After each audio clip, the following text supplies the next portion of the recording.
Hello everyone, this lecture video is a revision of your quiz 2 and also a preparation for your final exam aside from your materials. Now let us start with multiple choice number 1. You are given a question on aqueous acid P and aqueous alkali Q have the same concentration. 20 cm cube of P is added to the conical flask and the Q is slowly added to the flask and the volume of Q and the pH are recorded. So the pH titration curve is shown like this. And then you are being asked which row gives the identity of P and Q. So if you will look, you have to identify first the strength of the acid and base. The first thing that you have to take note is the starting pH here. It starts at 0.5. 0.5, the curve here is very low. It has a very low pH, which indicates that the P is a strong acid. So from options A to D, which option should be ruled out? Of course, it's letter D. Ethanoic acid is a weak acid, so you can omit letter D from your possible answers. So you now have A, B, and C. And then the next thing that you need to do is take note of the ending pH here. The ending pH ends at 14, and the curve, since the curve finishes at pH of 14, this means that this is a very high pH, which indicates that Q is a strong alkali. So therefore, you can rule out option B because ammonia is a weak base or weak alkali. So you now have here option A and option C, which will be your answer. The next thing that you need to do is analyze the equivalence point or the stoic as we call it. And the most critical for this one is the equivalence point, which is the volume of the Q needed to neutralize the acid. If you will look at the vertical section of the graph, the equivalence point occurs at exactly 10 cm cube of the Q, right? It's a 10, it ends at 10. And the problem states we started with 20 cm cube of P. So therefore, the problem also states that P and Q have the same concentration. Therefore, if you will look, since it only took half the volume of the alkali, which is 10 cm cube, to neutralize the acid, which is 20 cm cube at that, the alkali must be diprotic because it provides two hydroxide ions. So if we will look at the chemistry of row C here, you should take note of a diprotic one, correct? So if you will have two HCl, if you will balance the equation for that, plus the barium hydroxide, BaOH2, and then it will yield the barium chloride plus 2H2O.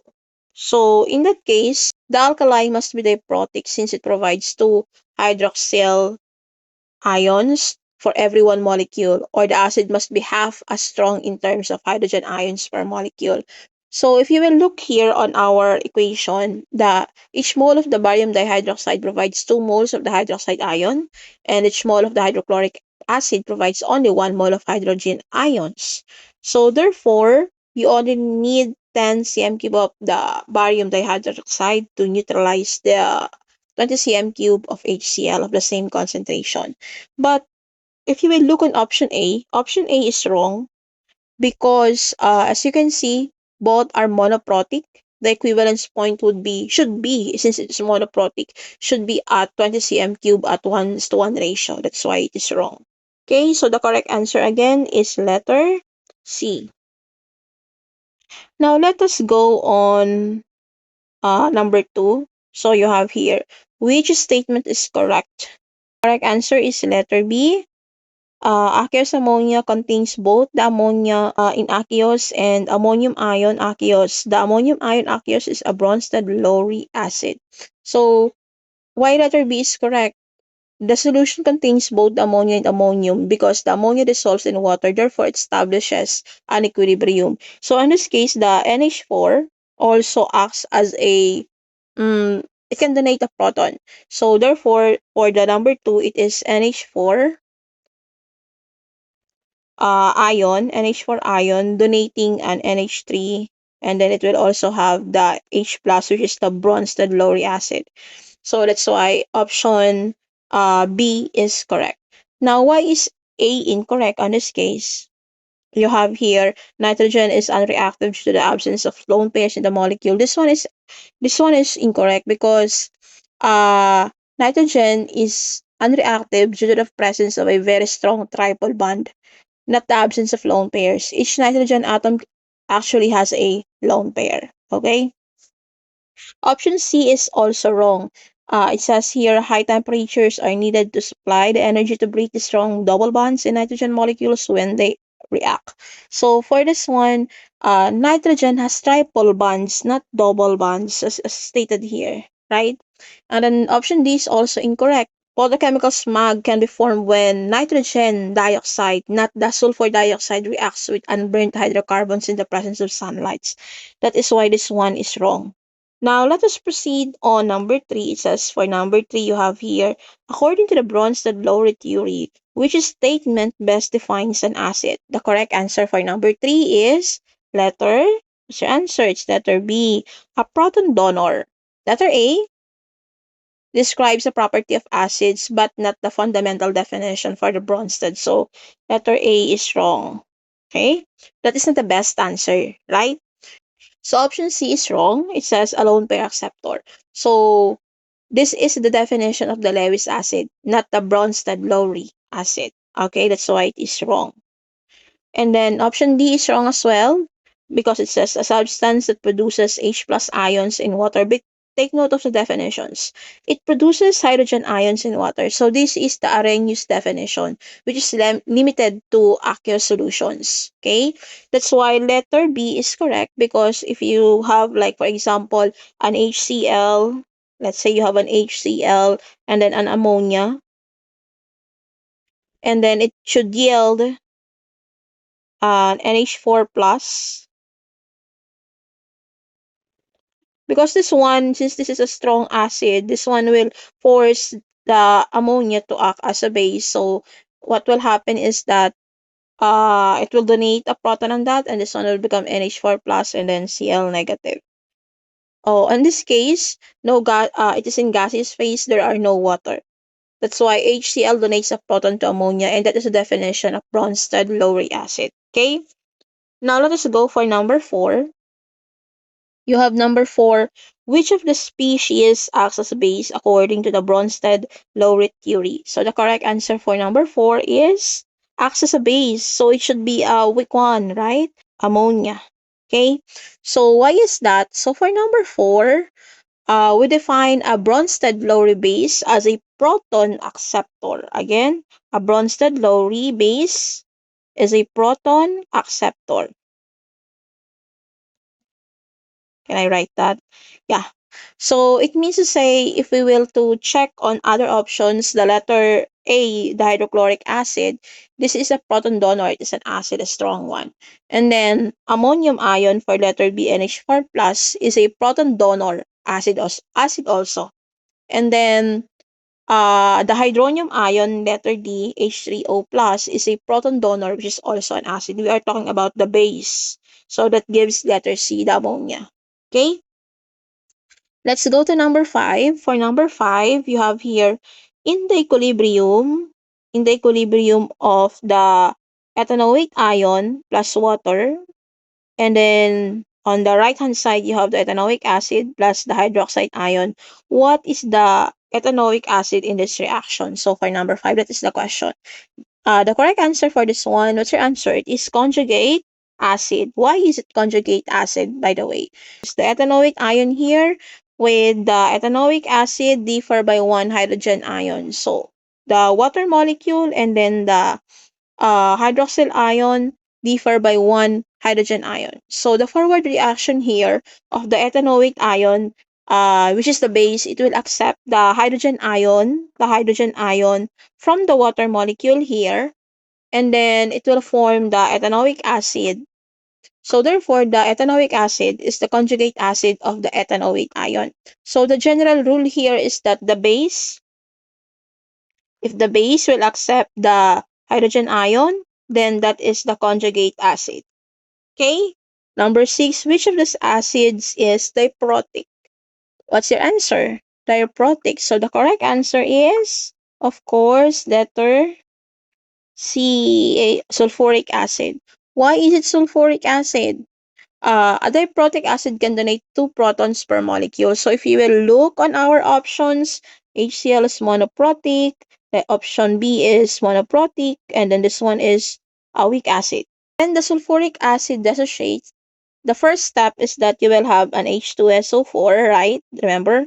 H2SO4, and then it will yield the hydrogen ion plus the uh, hydrosulfate ion here. And then the second step should be the HSO4 here, negative, the ion of that will dissociate into H plus, and then the sulfate ion plus SO4 to negative.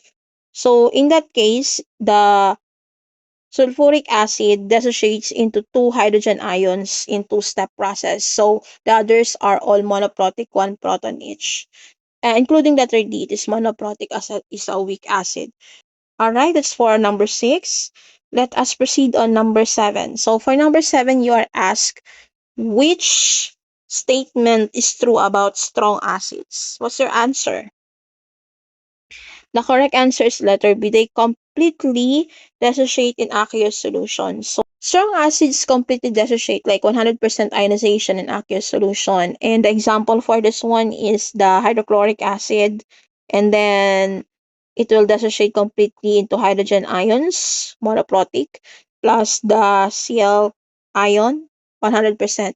But in case of weak acid, let's say the ethanoic acid will dissociate like CH3COOH, and then it will dissociate into, let me draw the reversible arrow, H plus, and then plus the ethanoate ion of CH3, COO negative, and aqueous. But the thing is, if you will look between the strong acids, I used forward arrow. We used forward arrow when it completely dissociates into 100% ionization into aqueous solution of hydrogen ions, and then the base ions as well. But as you can see, I used a reversible arrow here because the weak acid does not completely dissociate, meaning to say it can reproduce to the left and then reproduce again to the right to balance the equation. That's why the correct answer is letter B. They completely dissociate in aqueous solution. Okay. If I'm speaking too fast, you may slow down, huh? Okay. Let us proceed on number 8. So for number 8, you have here the following. What is the pH of 0.1 mole Dm negative cube hydrochloric acid, which is a strong monoprotic acid? So this one would be included in the exam. But the answer for this one is letter. What's your answer? Let's letter B.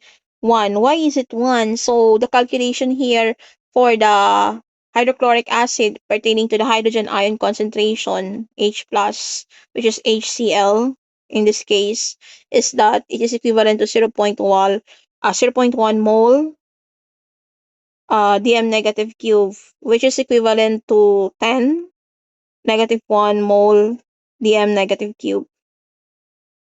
And if you will log that on the pH, but again, this is not included in the exam, okay? pH is equivalent to the negative log of the base 10, and then you input the hydrogen ion, which is 10 negative 1 in this case, and that gives you a 1 answer, right? That is why it is 1. Anyway, let us proceed on number 9.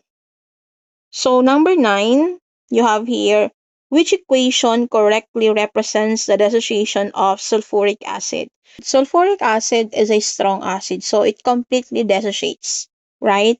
So when it completely dissociates, you have to omit other options already, because one of the options that you should omit is the one that uses forward arrow. That's wrong.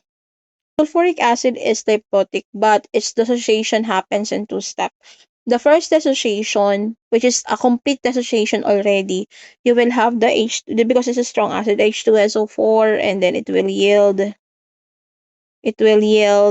the hydrogen ions, and then the hydrogen sulfate ions. Yeah. So this step is complete. So a single arrow is already correct. And then the second dissociation, you will have the HSO4 negative. This is a step 2 of the dissociation. And then you will use a reversible arrow on that because this is a partial and it will reach the equilibrium. So H plus the sulfate ions. That's why to represent the equation correctly, You can have option A and option B on that. You can rule out C and D because C, as you can see, it uses reversible arrow already, so that's wrong. Uh, for A and B, you will have to choose correct answer here is letter A, by the way. That is the first step of the complete dissociation of the sulfuric acid. So the answer here is letter A. Now, letter B is wrong as well because it shows that both protons release at once. Again, for letter B, it shows that both protons release at once, which is misleading. Okay, that's why it is wrong. So for number 10, you have here, what equilibrium is established when ammonia, a weak base, dissolves in water? The answer is letter A on this case. Why is it letter A, by the way? As you know, ammonia is a weak base that partially reacts with water. The correct equation for this one is you have the ammonia water molecule and then ammonium ion in aqueous and then the hydroxide ion in the aqueous. The key feature for this one, you are using the reversible arrow because this is a weak base. The equilibrium arrow shows here it is a partial reaction. Okay, it does not completely dissociate. That's why it continues to achieve or establish an equilibrium. So the products for this one are the ammonium ion and then the hydroxide ion, which are basic solution in aqueous. If you look on other options, the letter B is wrong because it used a forward arrow. You only use forward arrow when it completely dissociates, which is applicable for strong acid and base. And then for letter C, you will have here that's strong as well because if you will look here, the water is in liquid form, of course, it's wrong. And then letter D, this one is wrong as well. Why do you have an H2 negative there? Okay, so it doesn't show the dissociation of the ammonia. So the correct answer is letter A because again there is a proton transfer wherein the water donates the hydrogen ion to the ammonia. That is what we mean. So for example, you have zero point 0.1 molar concentration or of the ammonia NH3. It means to say that only 1.3% of that will ionize. And that needs an equilibrium arrow because it does not completely dissociate. Again, equilibrium arrow for partial dissociation. So let us proceed to number 11. How is an acid-base indicator best described? So the correct answer for that is letter B, a dye that changes color over a specific pH range. That is your answer. Now, why is that? An acid-base indicator is a weak organic acid or base, like dye, that changes color. Let's say you have your solution in aqueous, right? And then it will dissociate into hydrogen ions in aqueous, of course. And then the other one into aqueous as well. So it's color A or color B. So in acidic solution, most of this is in color A. And in basic solution, most of this is in color B. That is what we mean by the indicator. Now let us proceed on number 12. So for number 12, you have here which indicator changes color in the pH range 8.0 to 10. The correct answer for this one is letter C, phenolphthalein. So the metal orange changes from 3.1 to 4.4, while the litmus changes from 5 to 8. The universal indicator, it is continuous, so it changes from 0 to 14. The best answer is phenolphthalein because it changes from 8 to 10. Okay, let us proceed on number 13. So for number 13, what color is phenolphthalein in acidic solution? So for number 13, the answer here is letter D, which is colorless. Okay, so if the pH is less than 8, it is colorless in phenolphthalein. If the pH is greater than 10, then the color would be pink, dark pink, or magenta. So the next one is number 14. What is the pH at the equivalence point of a strong acid base titration? What's your answer on this one? The correct answer is letter C. pH 7, strong acid and base. What happens here is that if you have a strong acid but strong base, then the pH should be 7. If you have a weak acid, again, I'm writing it down. If you have a weak acid and then a strong base, then the pH should be greater than 7, which is either 8 to 10. If you have a strong acid and then a weak base, then the pH should have been less than 7, which is 4 to 6. So on this case, for example, you are neutralizing a hydrochloric acid plus the NaOH, and then it will yield the NaCl plus the water molecule. So at equivalence points, what will happen is that all the hydrogen ions will be neutralized by the OH negative or hydroxyl, and the solution contains both the Na ion, the sodium ion, and chlorine ion. They don't hydrolyze, so the pH would be 7 at neutral. We have 15. When sodium carbonate, disodium carbonate, reacts with hydrochloric acid, how many sharp pH changes occur? So the correct answer for this one is letter C. You should have two, because this one will be neutralized by the sharp changes. So the thing is, the sodium carbonate here, this one, is a diprotic base. The carbonate will accept two protons in two distinct steps. So let me erase this part here so I can demonstrate the equation. So the first neutralization, you will have there the carbonate CO3 2 negative plus the hydrogen ion, and then it will yield the hydrogen carbonate ion. And then that is the first equivalence point. The second neutralization will happen at, you will have this one HCO3 negative, and then plus the hydrogen ion. So it will have the H2CO3 in the process, plus another changes into formation of water molecule. Can I write here water molecule and then carbon dioxide in the process? So there will be two sharp pH changes in this case, this part here and then this part here. Because again, the sodium carbonate is a diprotic base indicated by the two subscript here in the sodium. Now let us proceed on the structured questions. You have here the following questions and situations. You read all of that and then read all of this as well. I'll proceed on the options, on the questions rather here. You read all of that.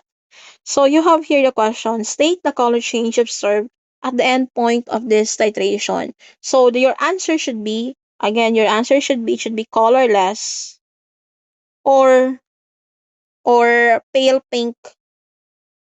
You can have pale pink to pink or purple, but light in color. So the thing is, the potassium permanganate is self-indicating, the acidified one. So during titration, the manganate purple, which is color purple, MnO4, it will be transitioned again. MnO4 is purple.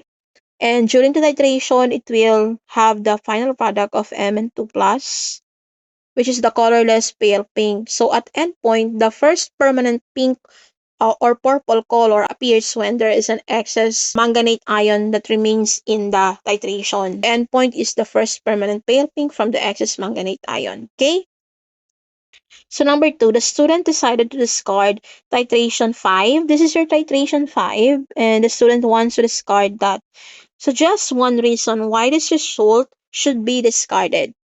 So the first thing is, if your answer should be like this: no initial butyrate reading recorded. That means it is an inconsistent technique because it makes the result less reliable than others. Or if your answer should be like the volume 24 cm cube here is this one is significantly different from the concordant results, which is therefore this is an outlier. This is an outlier. The concordant results should be within 0.10 cm cube of each other. If you will look on the results that we have there, the trend. So the titration 5 differs too much and should be discarded because it makes, aside from outlier, of course, it makes it the titration less reliable. Okay? How about number 3? Explain why is it necessary to add Fa3, the sulfuric acid, to each titration. So you have to explain that. You could have your answers like the answers should be to provide H plus ions required for the reaction to acidify the solution. By the way, the equation should look like this. You will have 5 moles of the COOH, 2 plus the 2 manganate MnO4, and then it should have also the 6 hydrogen ions in the process, then the products. So the reaction requires hydrogen ions or the acid conditions, and then the sulfuric acid provides those hydrogen ions. Without sufficient hydrogen ions in the process, that's why you need to acidify it. The reaction won't proceed properly because we use sulfuric acid to oxidize the chlorine ion in the process. But if your answer should be like sulfuric acid provides acidic conditions needed for manganate ion to act as a strong oxidizing agent. So without the H plus ions, the reaction would be a slow or incomplete. You can have your answer like that. Simple. Okay, how about number 4? You have here, during the heating step, the student observed that the reaction mixture turned brown, but its color disappeared when the temperature reached 70 degrees Celsius. Suggest what causes the brown color to form. What's your answer on this one? So for this one, you can say the appearance of the brown color is means there is a formation of manganese dioxide, MnO2. Again, MnO2. So that means there is a brown precipitate. So it occurs when conditions are not sufficiently acidic or if the reaction is incomplete. That is what happens. So that happens when the reaction is too slow at lower temperature. So the brown color is from the manganese 4 plus species. Then next we have explain why it is important to reheat the mixture if the brown color reappears during titrations. Your best answer should be reheating the mixture ensures that the manganese dioxide, MnO2 here, is reduced to Mn2 plus. Because it is originally Mn4 plus here, so it's from Mn4 plus to Mn2 plus. So when that happens, it allows the reaction to fully proceed and it prevents underestimating the titer. How about for number 5? You have there calculating the mean titer from the accurate results. Show you're working clearly. So on this case, you will refer to your accurate titers from 2, 3, and 4. Those are your accurate titers. Again, the first one, you do not include that in your calculation because it is rough. The 5 is omitted because it is less reliable. So you will have to refer on your 2 and 3 and 4 titration. So on this case, you will be looking at the final burette reading in calculation. So you will be looking on this one, the 24.3 from second titration, 24.55 from the third titration, 25.20 from the fourth titration. So what you need to do is get the mean. So you will have here the following. Where can I resolve? So you will have here the following 24.10 plus 24.05 plus 24.10. You will have here over 3 getting the mean, so you should have like 24.08, and that the mean titer therefore is 24.08, or you can just have 24.1 cm cube. Okay, that's it for number 5. This is your answer. All right, let us proceed on number 6. So calculate the value of x in COOH2, XH2O. Show you're working here. So I'll just zoom this out so I can have a lot of space to solve on. It cannot be zoomed out further. So how do you solve this one? So the first thing that you need to do is calculate the moles of the manganate ion. You will have to deal with 0.0200 multiplied to 24.08 over 1000 to convert that, and that is equivalent to 4.82 times 10 raised to negative 4 mole. So the 0.0200 came from the Fa2 concentration of manganate, which is in the question. And then the 24.08 is the mean titer from the question 5 earlier. So you will have here 4.82 times 10 raised to negative 4. Afterwards, from the equation, you should balance the equation and it should give the two manganate ions, MnO4 negative, a ratio of 5 COOH 2. So when this happens, you will have the moles of COH at 5 over 2. 5 over 2 of this one. So that will give you 5 over 2 multiplied to 4.82. 4.82 times 10 raised to negative 4, and that should give you 1.21 times 10 raised to negative 3. Then afterwards, you have to calculate the concentration of the acid solution. So the 1.01 times 10 raised to negative 3, you will divide this into, for the concentration of acid solution, you will have to divide this into 0.025. So the 0.025 came from the calculation of the volume of Fa1 that is used. It is 25.0 cm cube, stated in the question, wherein the student pipetted 25 cm cube of the Fa1.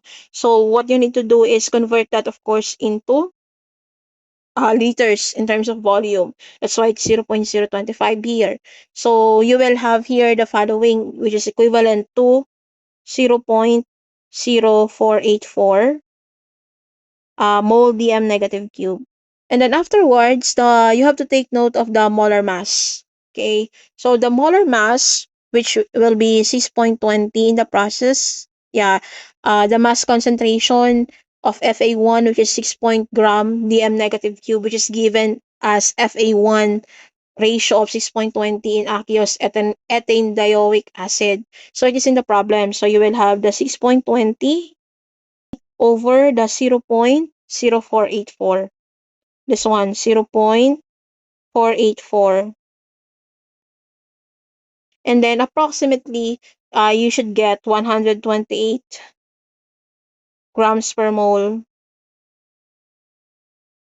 Okay. Now, in anhydrous COOH, since we are talking about COOH2, in anhydrous of that, that is equivalent to 90 grams per mole. Okay. Again, that is the molar mass, 90 grams per mole. Okay, so what you need to do is from the water itself, which is 128, you have to deduct the anhydrous COOH. So 128 minus 90, and it should give you 38. Then afterwards, since you have 38 here, the next thing that you should do is the molar mass of water, right? It is 18. H2O has a molar mass of 18. So you have to divide 38 divided by 2. So if you will divide that by 2, it's 18, I'm sorry. 38.7 divided by 18 for the molar mass of the water, that should give you 2.15. X equals to 15. 2.15, and then or just 2, you can just have 2, so the answer is 2. The x is equivalent to 2. I hope you follow this one. Okay, this is your final answer for number 6. So let us talk about number 7. So the accuracy of this experiment depends on several factors. Identify one improvement that could be made to the procedure to increase the accuracy of the final result, and explain how each improvement would help. You could say a simpler one, like use a pipette or a pipette instead of a measuring cylinder for the Fa3, because the explanation for that, you could say, it reduces volume uncertainty, it gives more consistent acidic conditions, or more accurate titrate for the explanation. But if you have other answers, let's say you said use a smaller volume measuring cylinder, which is the same, like for example maybe use 10 cm cube or 10 ml, or use a burette to measure the sulfuric acid instead of a 25 cm cube of measuring cylinder, that could be correct as well. For the explanation on that part, if that is your answer, it should be like it gives more precision, like 0. A positive minus 0.5 cm cube, and then it is a more precise equipment. It would reduce the percentage uncertainty in measuring the Fa3, like that. Or if you have other answers, like if you said perform more titrations for the improvement to get more concordant results, that is correct as well. Because the explanation for that is that it would give a more reliable mean titrate value. It will reduce the random errors and improve the accuracy of the final calculation of the X. That could be your answer as well. Or if you have answer like use a thermometer to ensure the temperature is consistently at 70 degrees Celsius throughout all titrations, but it's still a possible answer. Temperature affects reaction rate. Maintaining consistent temperature will have accurate titrations to proceed at the same rate. It would give more reproducible and accurate results. You can have a lot of answers on this one, but make sure to align your explanation on this. Okay? How what else? Oh, that's it. So good luck on your final exam. Okay.